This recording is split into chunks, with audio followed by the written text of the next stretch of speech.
On a recent trip to Namibia, I had a chance to spend a few days out in the bush with a good friend of mine, Gerhard, and a couple of Bushmen to accompany us as we hunted and safaried out through the Kalahari desert. It struck me as I was there that these guys are some of the original bushcrafters. One day, as typical, we left the vehicle on a hunt and the day started getting long and soon we were out of water.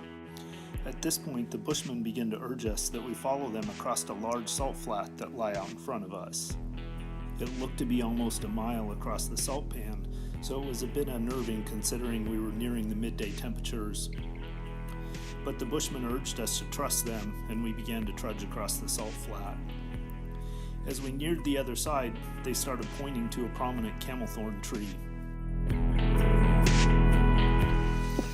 We're deep in the Kalahari desert. We've just crossed the salt pan on the left. Our Bushman friends has found an ostrich egg that they've buried here.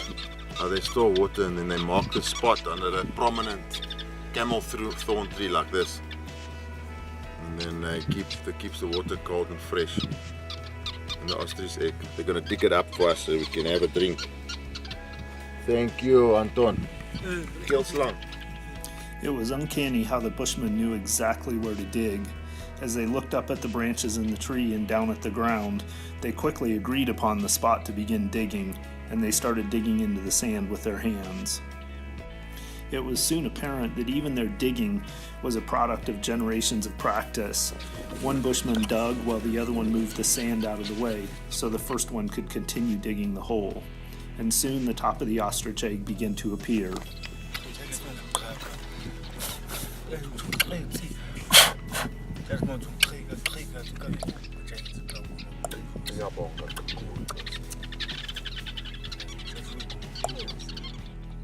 I don't know how long that water in that ostrich egg had been in the ground, but it tasted amazingly refreshing and cool.